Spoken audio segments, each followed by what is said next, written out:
Good evening, everybody. How are you all doing? Tonight we've got a very special episode. I think it's the first one of our second season back in the Premiership.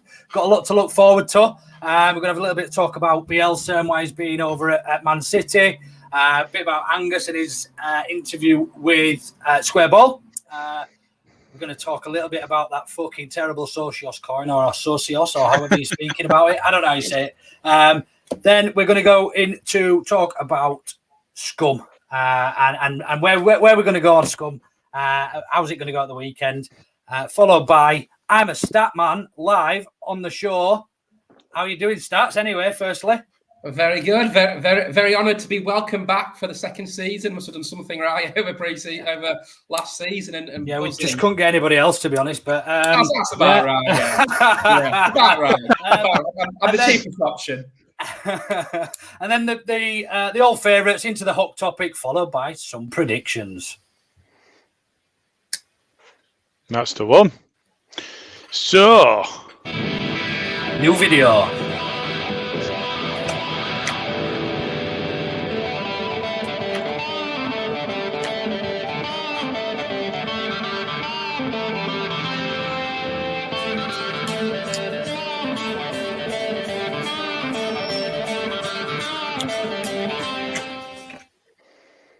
Thanks to our friends at Skylights.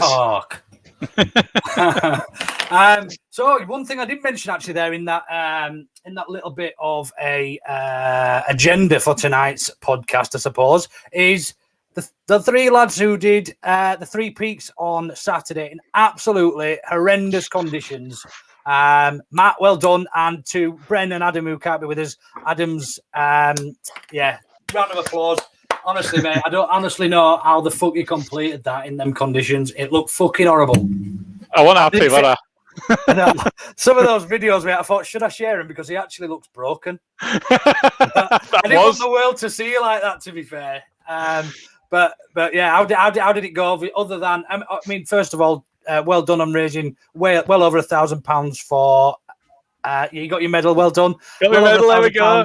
Cracker, love it. Motor neurons. Yeah, it was the Motor Neuron Disease Association. So, I've done a bit of fast talking, and we're a bit lucky in that I'm getting 50% fund match for everything that I raise from my employer, which means that on my own, especially given that I've gone and knocked on some of my neighbours' doors this evening and just raised a little more that's still to go on there, I'll hit about 1,100 quid, which puts the total amount to somewhere between £1,600 and £1,700. Now, one thing that I will say is that there is still an opportunity to put some money towards. You did see the state of me at the weekend. I really was unhappy. So if you want to sponsor my misery, there's still an opportunity to do so. I'm really, really glad that I put my name down for it. I tried it before. I was doing it with some workmates and we got lost and we ended up doing about 30 miles, but still only got 2 peaks done because we were following one guy that was absolutely confident he knew exactly where to go and he didn't at all. It's 24 and a half miles uphill and down Dale. And yeah, it was tough. It really was tough. We can share some more of the videos. Thank you very much. And thanks to everybody that did put towards, because your generosity is really appreciated. Really well done, mate. On behalf of everybody. Savage. Yeah, brilliant stuff. And also well done to Bren and to Adam who can't join us tonight because they can't get out of the bath from Saturday, apparently. So I've heard. I think Adam's still taking a shit. I don't think they're in it together. They're not in it together. No, I don't think they're fit, would they, to be fair? Although Adam, if he got any lighter, I think he'd get blown away by a Rizzler, wouldn't he? Brilliant. Great cause. You've done the podcast, but also yourselves proud. Well done on behalf of everybody else, I think. So cheers, mate. Brilliant. First things first, then let's start with a bit of probably the most current Leeds United news. We've all seen the short video circulating Twitter tonight and this evening of Bielsa being at Manchester City. Do we think there's any relevance in that? What's going on, Carl? I'll be honest with you. I've been at work and I've seen it. No, I have seen it. Oh, To be right, honest okay. with you, if you don't sponsor them, they won't make much money. Yeah, exactly. Telling you, still an opportunity. No, I don't know what to make of it, to be honest with you. He could have been there for any sort of reason, but that player, the picture in the video, there's no definition as to who that is. Like, there's no way. I had a bit of a joke saying it could be Phil Foden from behind. It's obviously not going to be Phil fucking Foden. I think it's actually his interpreter. To be honest with you, but I was just having a bit of a laugh at playing along. But there has been some speculation stats that we've been taking a look, and obviously we know the friendship between Bielsa and Guardiola. So there has been speculation earlier on in the transfer window about Angel Herrera. Yes, I believe. Yeah, first of all, can I just say I love the way how all this ends up on social media. There's Bielsa outside the Etihad and someone posts a video. Are we actually sure it's Bielsa to start with? It looks a lot like him. Yeah. It does look a lot like him. Yeah. I'm not trying to second guess anything, you know. No, it does appear to be him. It does look a lot. Well, the rumours are that we're signing Bernardo Silva for 400 million or something. But yeah, they've obviously Bielsa and Guardiola have got an amazing relationship, and it was interesting listening to the podcast last night, the Square Ball one with Angus, and he kind of said not so much that our business is done, but if the player comes available, that we think will benefit the team, then we'll try and go for it. So what we've got still got another 3 weeks left till the end of the transfer window. So I think it's a case of watch this space. It's interesting listening into him as here comes Jay. Hello, Jay. Now then, interesting listening to sort of the podcast with Angus saying that pre-season basically is. Well, it is. I think too many people sort of take too much out of pre-season, and the main thing is that come 11:30 on Saturday morning when the team sheet comes out, we'll be ready, and I'm sure we will be. And it's. Do you know what? I'd just add to that stats. Yes. Victor Orta very early towards the end of last season and very early in the transfer, even possibly before the transfer window, says all our business is going to be done by the end of, I think it was June, if I remember rightly. Yeah. Yes, it is. Which I couldn't understand at the time because of the Euros and because of the cups in America and the Olympics and everything. I couldn't understand if we were targeting international players, why on earth would he therefore say our business will be done that early? Well, I don't know if he's just pillicking. I don't know if he's trying to play people along. And they've obviously got this short list of targets, and they make that relatively early. And if they're confident of getting those targets, then go out and say we'll get it done in June. But then for Angus to come out and say last night, if a player comes available, then we'll have a look. That's no different. That's what we've always done. And I also think if you look back to last year's transfer window, COVID has had a lot to play because they haven't had the money there. It's the same for a lot of clubs. I don't know where City have got 100 million from for Grealish and Lukaku going to Chelsea.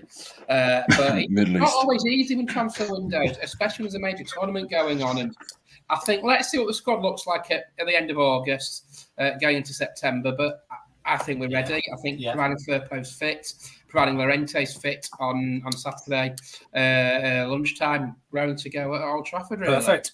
I think we've already had it confirmed he's likely to miss the first game in Llorente. Yeah, and potentially Firpo as well. But I don't think that was confirmed. I think it was through that LUFC fan zone guys who think they've spoken to the agent. Speaking of Foden, how is the Farm Foods Phil Foden? How are you doing, Jay? I'm all right, mate. I'm all right. Cheers. Some intro that. Nice of you to join us, mate. Yeah, the Farm Foods Phil Foden is the nicest thing I've ever said to you. I think so. Yeah. I'll be honest with you. I'm going to jump in here and say that is definitely the nicest thing you've ever said to me. And I tell you what, the two of them, they're either side of me on the screen. The two of them agreed in the group chat yesterday. I fell off my chair. I can't remember what it was about. And I was probably half pissed, but Jay, the fact that he hasn't said anything about your bleach blonde mohawk yet, it just means that he's either tired or he's. I think that is what he was referring to. That's what I was referring to. The Farm Foods Phil Foden. To be fair. Oh, in that sense. Jesus, Carl, come on, catch up, mate. I'll be nice to Jay here. He's got the Paul Gascoigne look of him in 1996. I have. I've got the belly to go with it. Stats. Jay, just while we're on the subject, then, why else do you think? Do you think there's who? First of all, who do you think Bielsa? Why was he at City? But who do you think he was looking at if he was there? I ain't got a bloody clue, mate. Oh, fuck you! You might as well have fucked off. You might as well not bother coming on.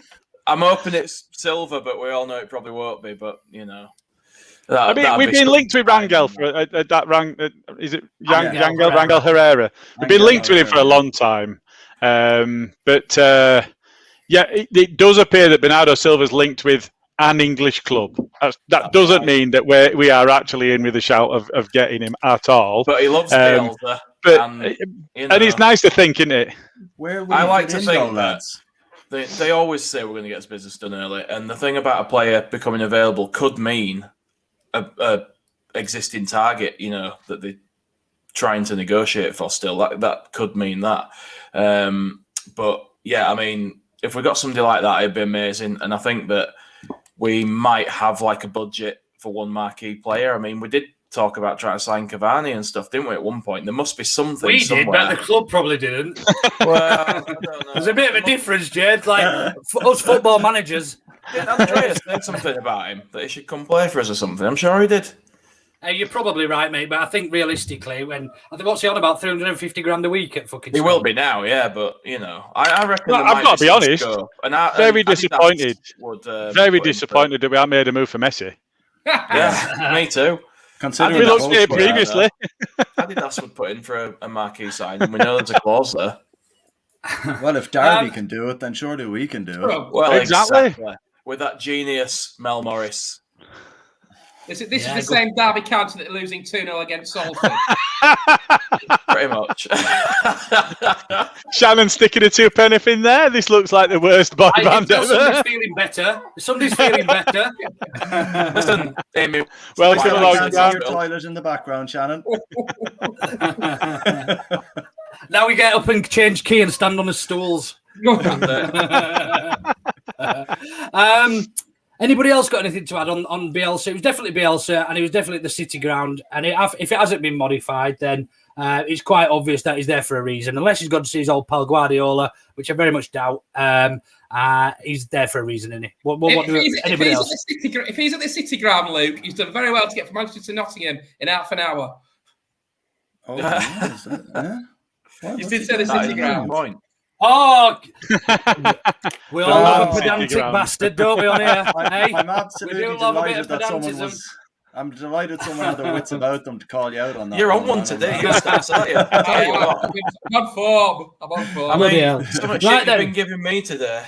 To be fair, he's been popping it all out in the fucking group chat. You don't want to know about that.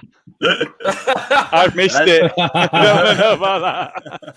Right, moving on. Let's go. So Angus was obviously invited on and accepted on. I don't know if anybody's listened to it in full, but it was on the Square Ball, which was released. Was it last night's stats? Yeah, last night. Yeah. Spoke about the rail seating, didn't he? Yes. The safe standing. Can you elaborate a little bit more on that for us then, if for those who didn't get to watch or haven't listened to the Square Ball yet? Just something that has been ongoing. I remember actually going to an exhibition at Ellen Road. I think it was the summer of 2018, and it's something they've been trying to bring into football for safe standing, basically with railing. And I think, from what I understand, it will be up at the start of the season. I think for the Everton game. I think from what I remember. Soon. I think it might be later on. I might have misinterpreted that, but it's certainly going to be this season. I think Shrewsbury were one of the first teams to implement it. I think last season. So yeah, I think I think it sounds like it's going to be sometime this season. Might not be the Everton game, but yeah, something that they're looking to bring in sooner rather than later. Really. It sounds like you were saying it's not actually safe standing, or they're not allowed to say it is. But, yeah, it's real seating. Rail seating. Yeah. Rail seating, that's right. You know, I know that that's what it is. The LUFC Trust have been massive advocates and supporters, and I think they've been the ones that have really pushed it to get it through and stuff. So it'd be exciting, it's something different, and I'm sure we all prefer. Everyone stands up at the fucking football anyway, don't they? Come on. Of course. The Premier League are a bit more stringent about the standing up than the EFL apparently, and that's why they're looking at the rail seating. He I was see. saying that Thanks. it's going to be the back few rows of the cop Yeah. that are going to be That's right. rail Yeah. seating rather than safe standing. I see. So he said they're looking to try and integrate it in this season and hopefully build on it moving forward. But because of obviously the redevelopment of the cop, he's saying that they're just going to see what it's like for. I think I don't know how many rows it is, but he said it's the back end of the cop they're getting it, just to see what it's like and see what the feedback is like from it, and possibly go from there. They'll have a job on getting our fans to sit down at Premier League. I mean, the only Not people in gonna our happen. ground that sit down are in wheelchairs. Yeah. Everybody else is on their feet. Slightly distasteful, Jay, but we'll go with it. We'll go with it. I'm not going to say anything. This is the Aggie podcast. It's time to start taking no prisoners. Didn't you once tell somebody that you were going to tip him out of one? I did, yeah, but we're all in good spirits. We're in good humour. And he took it well, to be fair. He didn't really have a choice. Yeah, they were all right. They were fine. So, more on that that Angus interview stats. You seem to be the one that probably analysed it and listened to it a little bit better than me, who was trying to do about 30 different things at once. Is that Bruce? Hang on. No, that's not Fat Boy. He's not up here. That's tonight, my man. fucking twat of a dog.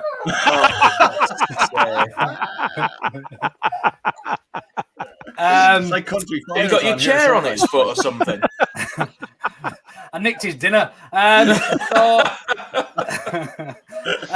So anything else that came out of that interview of note? Just what we've mentioned about transfers, that the team are ready. They don't tend to go full pelt in pre-season, which they can understand because they've all got sort of training goals to go toward and hit targets they've got to hit over the season. You don't want to peak too early. I think I basically hand over to Gilly to talk about the tokens, because I don't really understand what it all means, to be honest with you. And it went a little bit over my head. So, Yeah, so there's a couple of things. So just before we get into that, I did talk about the ticketing arrangements as well. Yes. I think that there is an understanding from the upper echelons and the hierarchy at Leeds that they're not going to please everybody. They know that they're not. They want to avoid having closed shop, which makes sense. There is a very small number of members that are going to be in the pot to be able to try to secure away tickets. They had to do that with price of for membership. And especially now that the numbers of away tickets, I think Brentford are the lowest away, which is something like 2,200, 2,400, something like that. But even at Spurs and at Arsenal and so on, where they've got their fandangle new stadiums with shite players inside them, they're still going to be limited to a maximum of 3,000 away fans. Yeah. So we're in a scenario where I guess it makes sense if they're going to charge $3,500 for a season ticket at Spurs. They want to maximise that when you've got a limit on how much an away ticket is going to cost.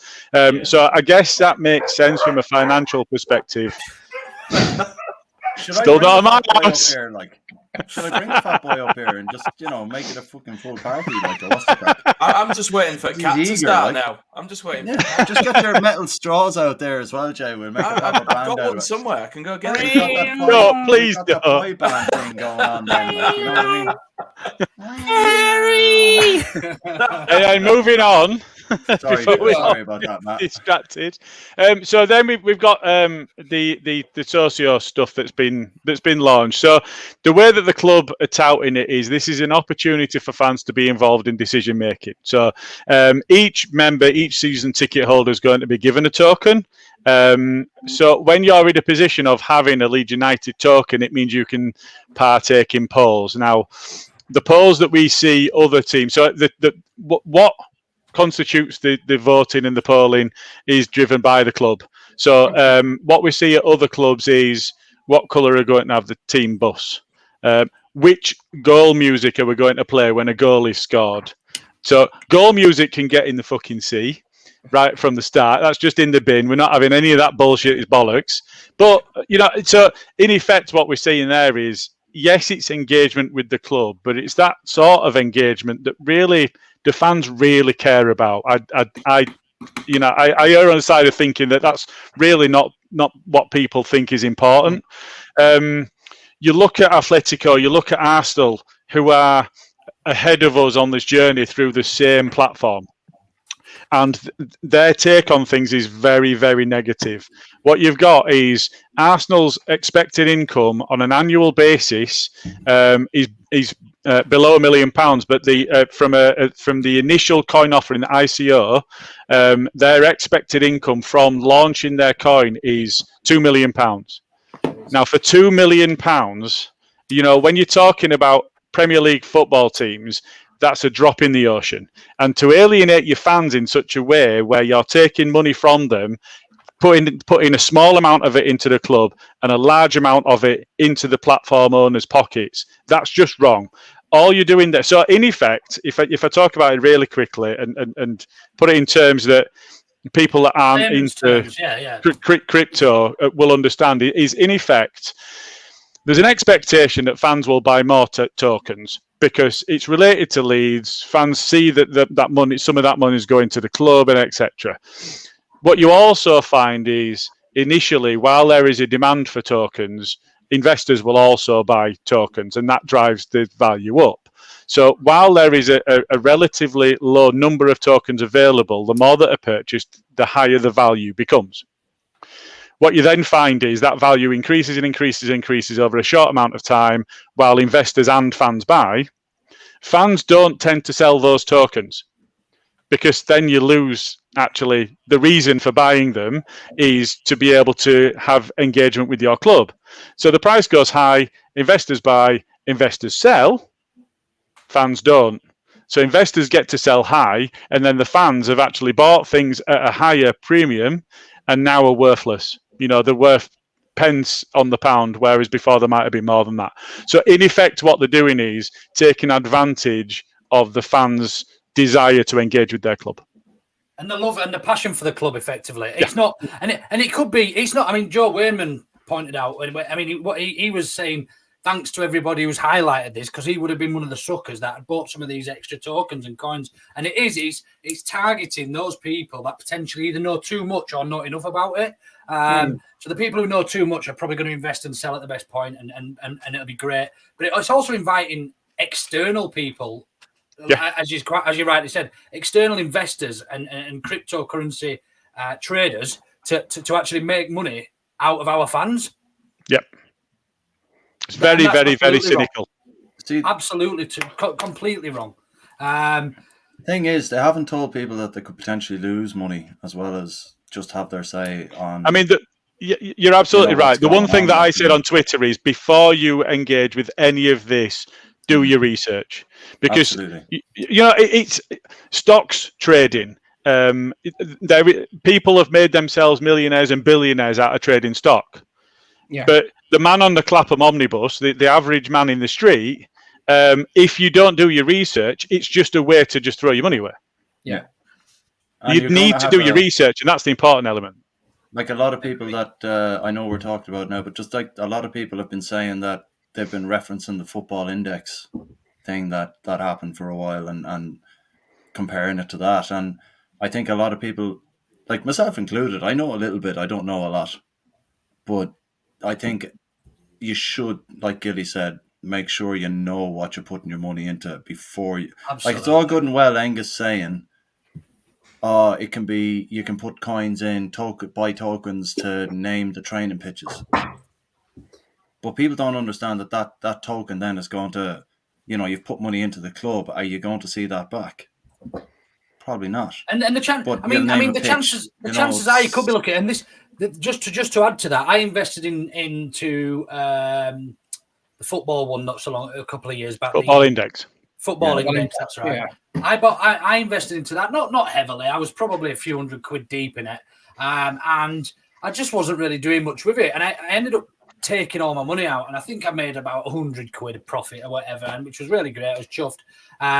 But I seen people, even on Twitter, actually, there's accounts on there that were doing it for a living. And that they were earning a living from doing it, and it all crashed because it wasn't regulated. And I wouldn't like to speculate whether they got any money or whether they got what they got, and things like that. But there was people that were saying, "I've just hit the £1 million mark," but what they didn't understand is they didn't own anything. for £1 million Yeah. quid. Do you know? And I think that's just to sort of highlight and sort of wrap up on that. I think is if you are thinking about getting investment in there, I know the LUFC Trust have asked for a comment from the club and because they absolutely don't support it. So yeah, watch this space. If you do want to get involved with it, make sure you've done your research for fuck's sake. I think it's up to the individual that's going with it. Like if you know what you're doing and you understand where your money is going to end up, then absolutely go for it. But the main thing I would take from it is just make sure you understand what you're doing before you do it, because the last thing, like he said, that there's already 43 clubs involved in this. Jeez. That they're not the first. Well. Yeah, but big clubs. Like I saw there earlier on. Now, not to go off, and I know you wanted to get away from it, Luke, but just to go on to it, it was like Juventus had one of them kind things up for the first game of the season at home. Do you want to wear the home or away strip? It's like that's not the kind of shit you should be spending your money on. If you're at home, playing your home kit and less of that shit, like. Yeah, and one of the clubs voted on who I think he was an Italian club as well. Every goal that was scored, they were playing Song Blur too. Yeah, because Juventus, I think that was Juventus as well. Yeah, because they'd voted got randomly with these picked. bloody tokens. I'm telling you now, Rads, don't put it as an option for goal music because you will get. If the goal crucified. music comes, I will climb up and rip every speaker down on Ellen Road. You'll- Sorry, Big Lee Nicholson. I know you've got to be heard there and within the stadium, but It's probably if still that ever taller you up happens, whipping them down. Probably anyway. I'll probably have to get a peg up off him to get him down. To me, Yeah. But just don't do it, Rads. That's the one thing. Just don't put goal music as an option. If people want to buy them, fair enough. Just don't put goal music as an option because you're crucifying yourself for the sake I think of we should something start that a not band. many Don't you people think we should understand. start a band and play? Oh, you can piss off. Trumpets. Yeah, getting clappers as well while we're at it. Eh? Yeah. And people sitting down in the north and just south ask stand. Matt, Gilly there, what kind of things are we going to be able to? I know you mentioned goal music then, but what kind of things do the clubs vote on then? So other clubs have voted. So there were one club that voted on who should be our starting 11. Mm-hmm. Most of them have said what colour should we paint our team bus. It's what song should be played after. What shapes would you like our groundskeepers to put on our pitch? So you know, well, it's the stuff that people don't really care about. So Smarty's just chimed in, rather shit in my hands and clap than have a band or clappers. Yeah, that's the point we were making, Smarty. But welcome along. Thanks for keeping up, Smarty. Just one thing I'd like to say is what really stinks about this, and this is for me one of the more cynical things about it, is we've got a means for the club to engage with fans that a lot of the supporters have invested in, and that is the Supporters Trust. Now, the Supporters Trust not knowing about this, which is supposed to be fan engagement with the club, stinks. And transparency as well. That's the whole point of a trust. And a fan's trust is the transparency, and everything goes through them. And it sounds as if it was as much of a shock to them as it was to us. Yeah. Which is a little bit naughty. And I'm sure something will come of it. But yeah, let's keep our eyes peeled. Watch this space. See what sort of develops. And I'm pretty sure the majority of fans will certainly won't be supporting it. But it goes back to the badge thing as well, doesn't it? Again, lack of engagement with fans. Like I couldn't. 10,000 fans. That who? Look, fuck off. That's bullshit. It was fans. a PR stunt. There was no way. If that's what we were told. If 10,000 Leeds United fans voted on that, they need their fucking heads checked. Simple. There are a lot of fans. There are a lot of Leeds fans that could do with their heads being checked, Carl. Some of our fans on Twitter think they've got the power of 10,000 opinions and votes. Yeah. Everyone else will do what they say. Anyway, I think Gilly's got some exciting news to tell us in form of a video. Oh, lovely. So we're excited to announce a new partnership. 3 Retro is the retro football shop. 3 Retro was born from the love of the game, from historical nights on the Cold Terrace, and from the love of vintage shirts of a bygone era. Find the referral link and discount code in our social media accounts and in the comments and descriptions of How to Know Better podcast recordings for a 10% discount on the full range. There we go. Thank you very much to our brought friends. to you by Gilly. I might disappear and then return at some point because I'm having style technical problems here. So just to warn you. All right.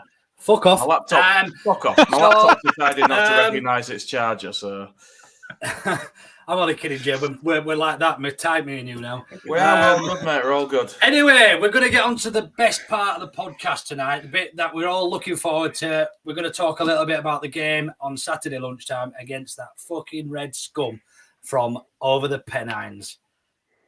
First of all, I just want to say what happened last season cannot happen this season. I worked with so many fucking scum fans, and the amount of shit that I got after that game was absolutely horrendous.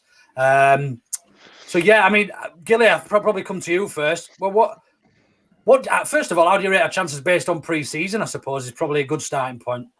Well, you've got to absolutely write off pre-season. We've seen on previous occasions, every single time the Bielsa has a pre-season, we're shit, and then we hit the ground running at the start of the season. You can't judge pre-season on the pre-season results. You judge pre-season on our capabilities 1, 2, 3, 4 games in.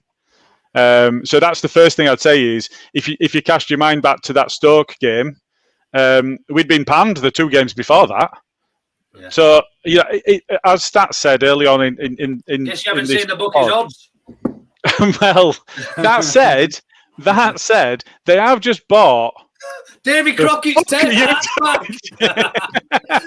Davy Crockett's hat's on his desk again. I feel like I should bring the fat boy up here now, I really do. What's he stroking? Don't ask him that live on air. No comment. Yeah, exactly. Anyway, carry on, Gilly. They have just spent basically 100 million on a winger. They can do that where we're not in a position to do the same. So we are still in a position where I think from a commercial and revenues perspective, we expect to be able to just about compete with everybody outside the top 6 or 7 clubs in the Premier League. But we can't be expected to go up against your Chelseas, your Cities, your Scums in the amount of money that they can spend straight off the bat. So the fact that the bookies odds make the Scum the favourite, it's at their place. We have had some poor results, but we know that actually means nothing. And actually, we can give anybody a game. Nobody gave us a chance against Liverpool. And actually, if the handball rules had been as they were at the end of the season, it had been a 3-3 draw. Regardless of the fact that they were diving all over the place and cheating anyway. So, all of that aside, nobody gave us a chance in the first game of last season. So it's 11 against 11 at the end of the day, unless what you get is, refs doing what they did for Fergie and helping them out. Yeah. I think we've got, looking at injuries and things, they've got quite a few players out. I wouldn't expect Varane and Sancho to feature either.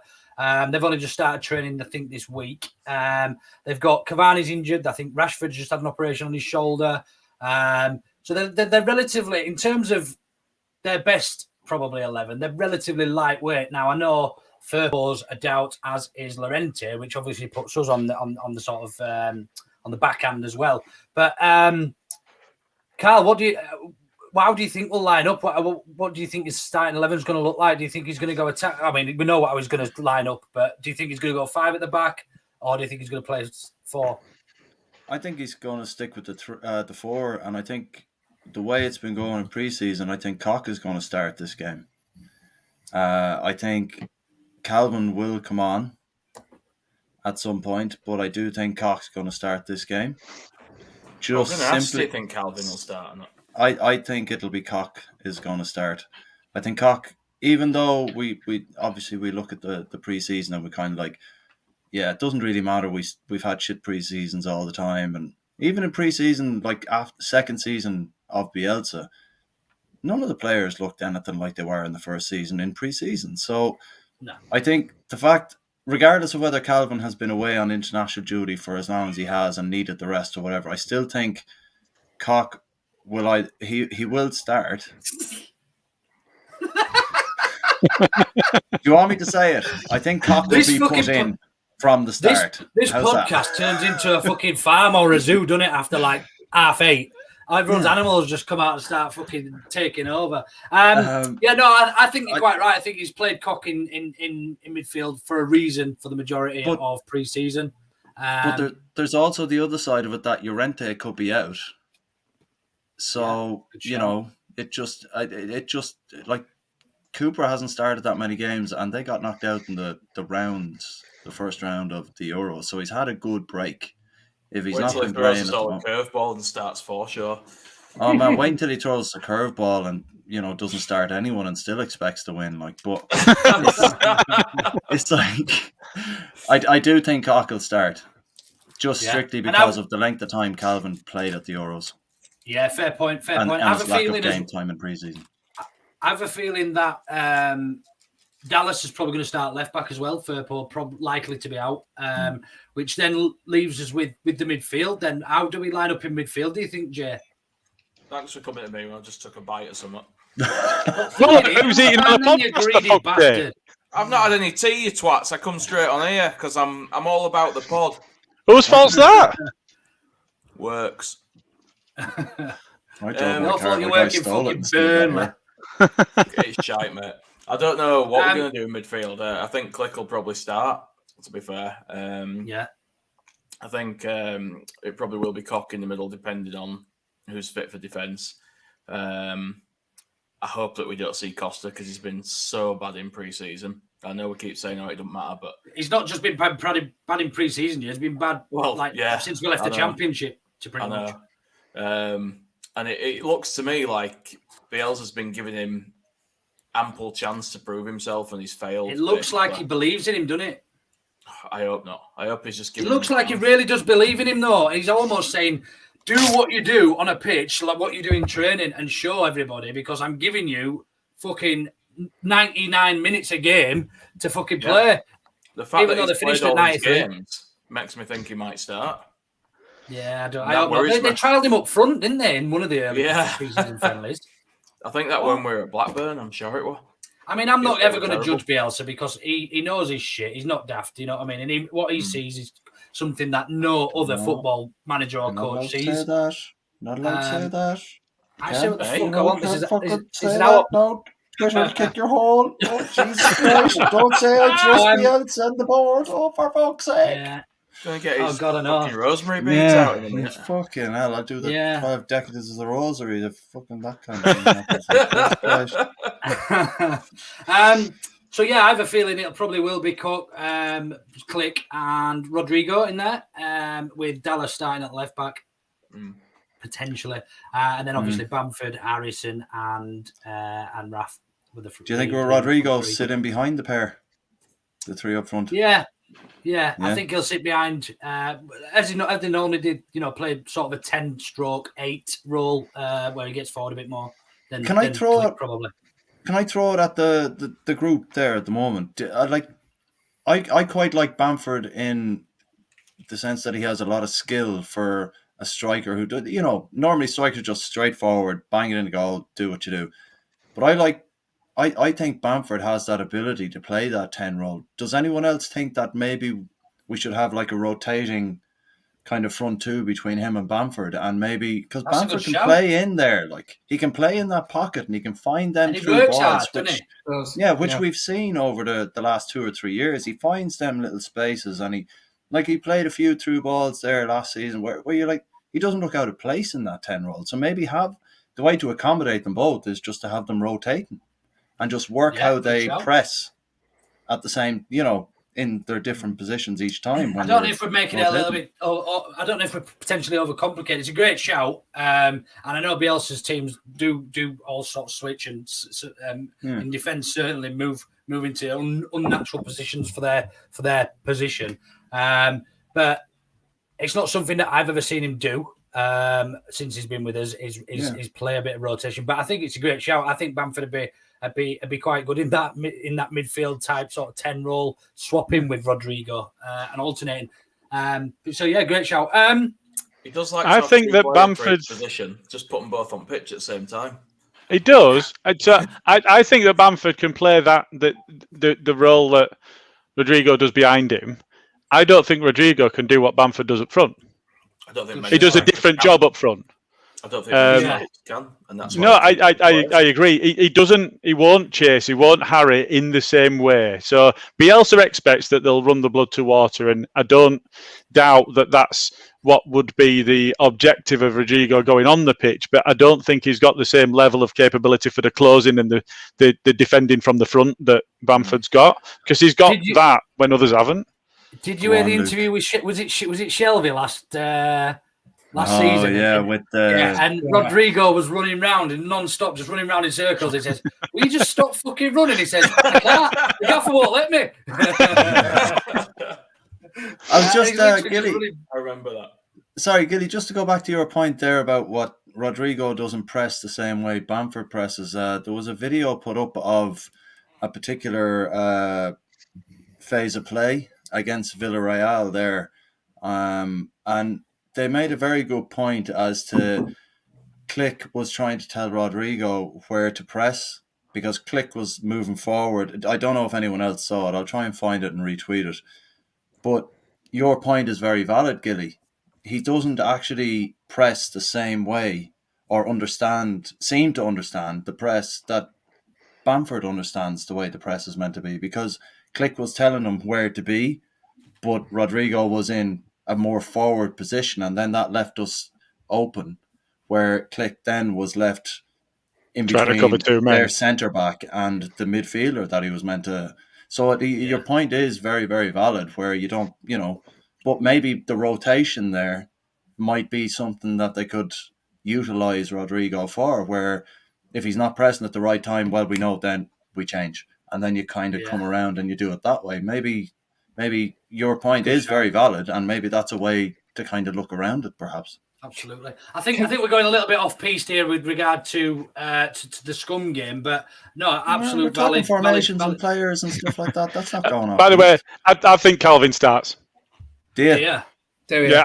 Calvin's fit. I think Calvin starts, and you've got to cast your mind back to every single time he's been injured. It takes him no time at all to get up to speed, ever. Yeah. And he's not been injured. He's just been on holiday. And he's not going to let himself go, is he? I think he starts. Go on, Stats. I've just got my team here. What I think it'll be basically the same team as Villarreal. Mele in goal, Ayling strike, Cooper, Dallas, Phillips, Rafinha, Klich, Harrison, Rodrigo, Bamford. We've now got 9 subs again that we can name, and this is where I'm struggling a little bit. Costa, Poveda, Greenwood, Koch, Somerville, Roberts, Drama, Klassen. One more. Who's left? Do you throw Forshaw? Yeah. There's not much backup at centre back there, though, is there either? So maybe one of the young Cresswell. Cresswell maybe. Yeah, as I said, we're second guessing here, aren't we? Second guessing Bielsa's lineup, but I think it'd be very similar to the Villarreal game. As I say, the big question: if Llorente and Firpo aren't fit, is will it be Koch or Phillips in the CDM role? Might see Bate on the bench. Yeah. So, I think. I mean, as a whole, I think it'll be a very open game. Again, I don't think it'll be cagey. I don't think. I think, but obviously, Scum like to counter attack. What's Carl doing? He's gone for the piss. I didn't want you to say it, Gilly, man. He's gone. Let's move him. I think it'll be a real open game. I fancied there to be a fair few goals in it. I think if I was a betting man, which I am, I think I would probably be having a few quid on over 3.5 goals in that game this weekend. I think there's going to be 4 or 5, and we'll come on to the predictions in a short while after we've done. I'm a stat man. Come on then, Stats. What you got for us? Come on, give us some. Right, this is very, very off the cuff. I've been thinking whilst we've been on. Is it not always? It's a bit, yeah. Oh, I'm really disappointed, Stats. You do it all in advance. I thought you knew it all anyway. I'm finding out that wrestling's scripted. This is one I've just literally come off thought of when you were saying about Firpo not being fit, and also with Firpo being at the moment our only signing. The last time we didn't have a debutant on the opening day of the season, now I include in this the Shrewsbury Town game in 12-13, which was a League Cup tie under Warnock in about 100 debutants. The game again in the Champions League qualifier, and we have the Dukes and Dakar.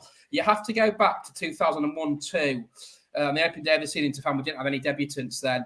We didn't sign anyone in the summer. We made, I think, Robbie Keane's signature permanent, and Seth Morris Art Johnson, to give him the full title.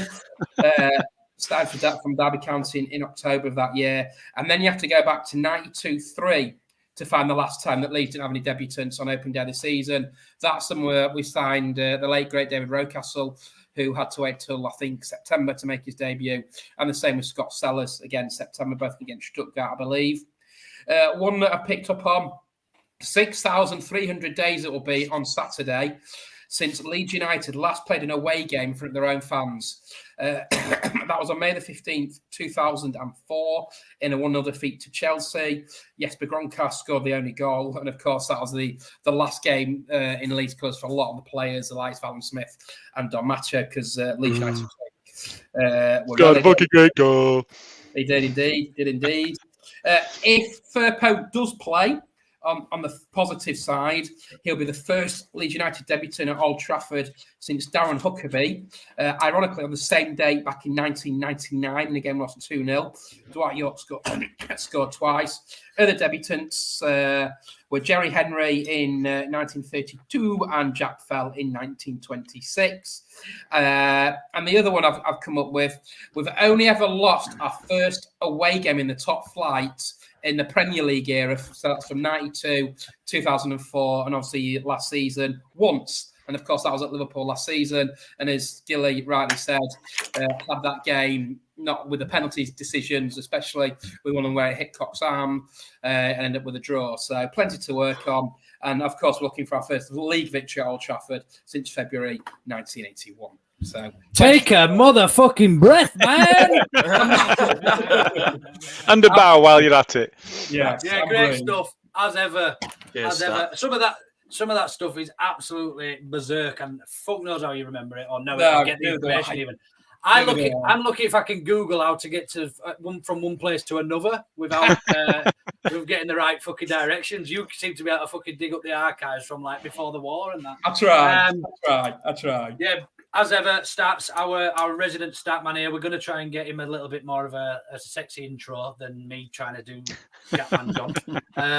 But we'll work on that, I suppose. One thing I just wanted to touch on that I know we've not done tonight is how nice would it be to see Jack Harrison in his first competitive game as a Leeds United player? Yeah. Officially. Absolutely. I mean, he's more than earned.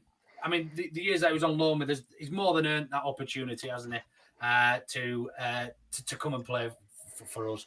So I'm certainly looking forward to that. And one other thing I know we haven't touched upon with regard to transfers and things is what do we think of the young lad from Huddersfield? Is it Lewis O'Brien? Is that right? Lewis O'Brien. Yeah. I know we've had a derogatory offer rejected of 3 million plus add-ons, I think. I was listening to another one of the podcasts. I think it might have been Joe's, actually. And he seems to think that the information going around is that we'll go back with an improved offer for Lewis O'Brien. I suppose that depends on what the fuck Bielsa's doing at City. Yeah. Is he signing a contract? He comes back with Bernardo, then he could be signing a contract. Like. Exactly. Yeah. But just before you move away from stats, just the one question that you tend to ask him is who played for them both. We've moved off it. Yeah, Stats, let's put you on the spot and let's not have any obvious ones. Even more on the spot, we could go. Tell us transfers direct between the clubs. Yes. I could give you 2 or 3 after I want 15. You're not Stats. Oh, you want 15? You're fucking old there, Stats, man. I'll be honest with you. I tell you what. Why don't we play a little game? Let's go around in order and see who drops. Yeah, out. go on then. Let's do that. So we'll start with you, Gilly, because you're next to me. It can be Cameron Borthwick Jackson. Nice. Stats was well in there. Go next. Just strike that off the list. The late Liam Miller. Ooh, good Ah. shout. Casco. I will go with Danny Pugh. Oof. I'm gonna go with Gordon Strachan.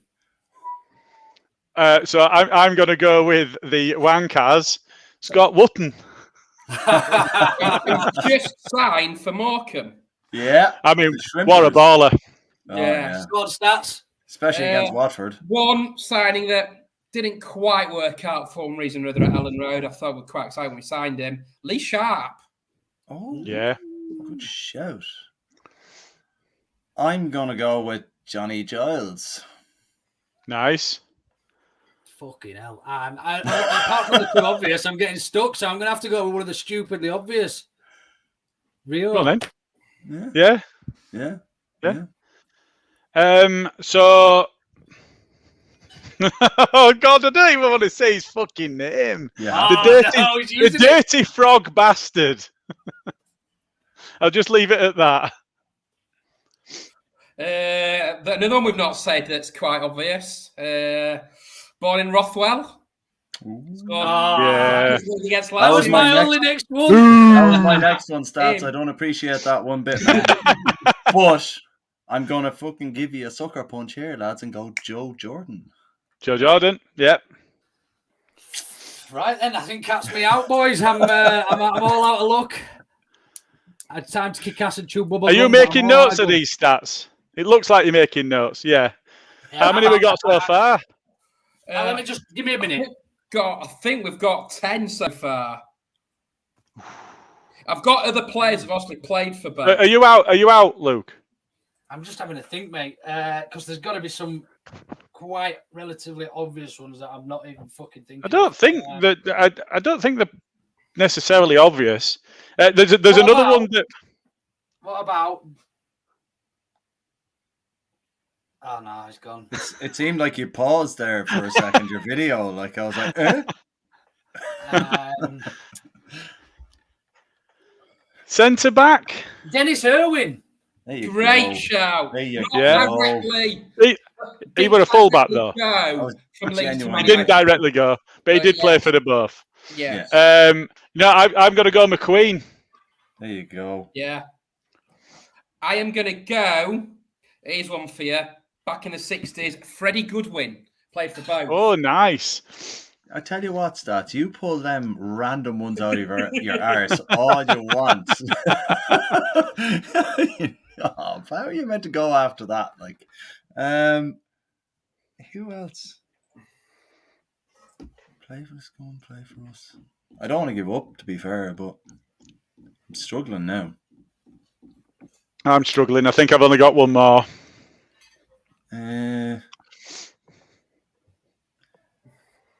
you're going to have to pass me by on this one, lads. Oh, Casco's gone. Come on, Luke, save yourself. Don't leave me against Stats on my own. I think you're gonna have to time me out. Give me another 10 seconds. If I haven't got one, then fuck me off. I'm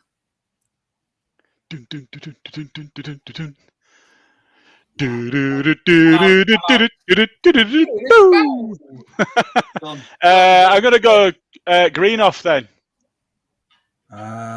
Great shout. I am going to go. 78, 79. Go Yeah, on, Stats, fellas. I am Brothers going to went go one. for a very famous player that scored a very famous goal for Northern Ireland. Oh. Started his career David at Healy. Old Trafford. Heart can now hear the Angels sing, Healy, Healy, Healy. Was that direct though? Wasn't no. I think we've gone off Preston, wasn't direct, and we've Right, played for okay. clubs. Yeah. So we're just on played for both now. Yes. Oh, if I'd have known that, I'd have still been in. So what we're saying is they played for both. I won, yeah, and now we're just on. Got one. Sorry, the direct transfers. I won. Is that what we're saying? Did Possibly, we? yes. Can I We're just on the jump in played for one both more? now. Go on then, Casco. Gordon McQueen. Said him. Did we? Yeah, I said him. Fuck off. I'm not. At least listen to the podcast if you're going to take part. I deserve that. Arthur Graham. Arthur Graham, what a magnificent shout. Yeah, no, we've not said that. See them, Luke? Yeah. Yeah, mate, you can have it. Hey, I will have the ability to kick myself back into the pod when you kick me off at some point. Yeah. Any more for any more? I don't think so. I can't think of any now, if I'm being perfectly honest. I've returned. It's back. Oh, no. You missed two more I've got. Cheers, lads. I've had to take his laptop. Shall we wrap that up? Two No, more. we should wrap let's that do up. more. Chris Turner, goalkeeper, played 2 appearances for Leeds and I think had a spell at Old Trafford. And a striker who scored 1 goal for Leeds. Our last goal of the 11-12 season, brought in by Neil Warnock. Started his career at Old Trafford. Also played at Salford City. Danny No. Webber. Danny Webber. Oh, yeah. Forgot about God, it. I would never have Great got stuff. him.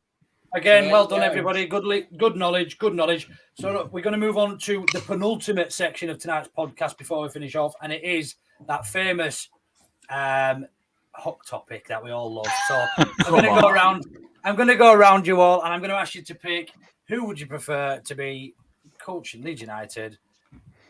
So glad I got back. Go with stats, man. It's his first Golly hot on it. topic. I'll Golly on a Solskjaer.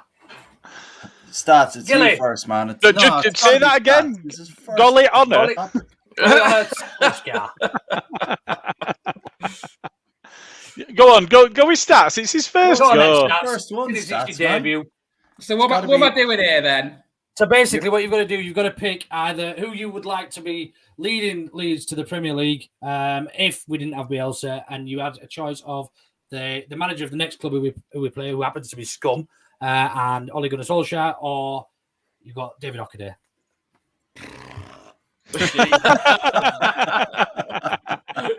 I can't pick Solskjaer. I can't. I just can't. It's against everything that I've been brought up in. That's fine. That's probably That's going to be all a good pretty, stats. concurrent argument. I think. David Hockaday presided over our best ever victory against Gerdonea, 16-0. So there you go. Yeah, David good. There you go. That's the most Go on radical then, reason Carl we've had for Castro. picking yeah. I'll go with the Hawk. It's got to be the Hawk. Great stuff. 10-meter swimmer badge, salt and pepper shakers. What It about the goes. Aldi Alioski? What you saying, Jay? Well, mate, coming from the pound shop Daishi, that's a hell of a compliment. Find I'm them both in the middle you know. aisle somewhere. That's right, mate. I can't ever go with a fucking scummer. So regardless of anything, Ollie's at the wheel for those fuckers. Good for him. Crash him into a wall. The Hawk, I reckon he's probably got an HGV license. So he really is at the wheel. I'm picking the Hawk. A good shout. Gilly, who are you going with? I mean, our votes mean nothing now. But I'm hoping this is going to be a clean sweep because nobody can go with a fucking scummer. It's the Hawk. No. Daishi's got that look on his face. You never know.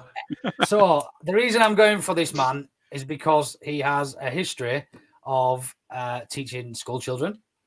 And Careful. he is he's from Europe. This is going. He's from somewhere in Europe. The only reason I'm going for this guy is because I really don't like the scum. So for the first time, one of the first times ever, I don't often go with the Hawk, but this You're going to wank him off.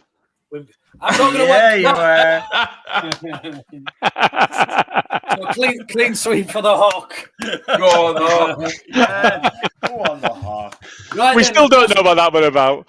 No, I can't go fucking clue. It's Last a thing thing then now. before we You're getting that Stuart Dallas tattoo. I don't give a fuck.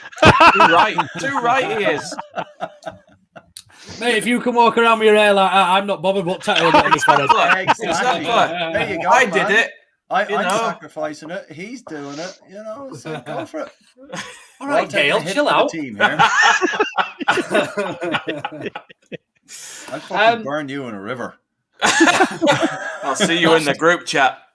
The last thing tonight before we go, I need some predictions from you all for the new season of Predictions Table. I think it is running exactly the same as last year. If you're back against Leeds, you get -5 points. If you get the score right, you get 5 points. If you get the correct score, 3 points if you get the correct winning margin, and 1 for the correct one for the right team winning. Yeah. So we'll start with you, Stats, since it's your first one on air. I am going to stick my neck out on the line. I'm going to go for a very entertaining game at Old Trafford, and I'm going to go for a Desmond. What Who's now? Desmond? 2-2. Who's he play for? Come on, fellas. Jesus Christ. It's all right, Stats. The one taking down the prediction Sorry. knew what you were on about. Not me a Sorry. minute, that. Amateurs. Sorry about that. You Stats, cannot man. I'm educate. low You for it. cannot Wait a educate. minute. Paul.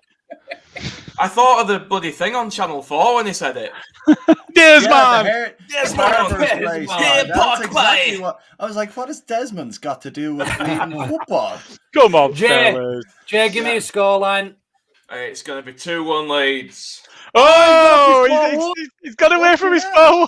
Yeah. It's a new season. It's a new start. It's a new you, is Wow. It is. New start, new year. it? Cal? No. Cal? Oh, come on now. Come You on, you proved did at all the right end of last time. season that it made fuck all difference. It doesn't matter. That was just because you caught me off guard and I was pissed. No. You said that if we caught you off guard and if you were pissed, you might give us a prediction one time. You weren't pissed. You did give a prediction. We did win the game. You can fucking get involved. I'm not. Tell you what, Come on, man. Tell you what, make a prediction, and if you fuck it up, then you're not allowed to even have a vote next time. Yeah. How about that? That way we won't even ask you anymore. 3-1 Leeds. Ah, new man. I can't believe you caved that easily, Carl, to be honest. No. Well, I'll be honest. The only reason I caved there is so I don't have to fucking do it again. And I can So prove my disappointed point. with you, Carl. I can prove Yeah, my well, point. if it comes out of 3-1, you're doing every single week this season. If it That's comes right. out at 3-1, I'm putting on money on us winning the fucking league. That's how serious I am. Last time I bet on Leeds, we lost 5-2 to Sheffield Wednesday. I was 16. Wasn't to even get that legally egg allowed timer out. fucking bet on them. So, there's no point. 6-2. Great stuff. I'm going to go for 5-2. a 3-2 Leeds win. Ooh, goals galore. Goals galore. And finally, Gilly, come on, tell us your score. I've already written mine down. 3-2 Leeds win. Oh, suits you, sir. yeah. Great stuff. So the season's back underway. So just to close up now, what we've got to do, we're going to have hopefully going to have an entertaining version of hopefully a Brady and Coke some point after the game or at the weekend. Oh, God. Half of us are going.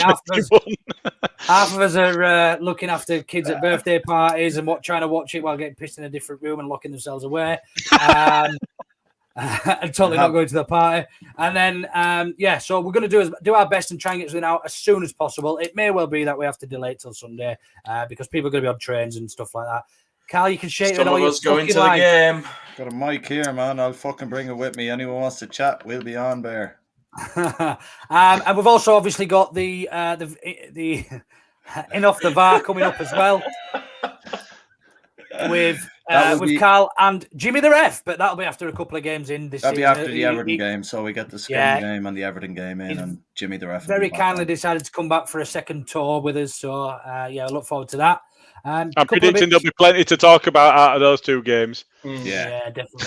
100%. Couple of interviews hopefully coming up as well. We're not going to name any names just yet, but we have got a couple of people lined up. Stick tight, and we'll catch up with you all at some point after the Scum game. Yeah. Cheers, everyone. I'm going, by the way, so enjoy it on the TV. Wrong video, Matt.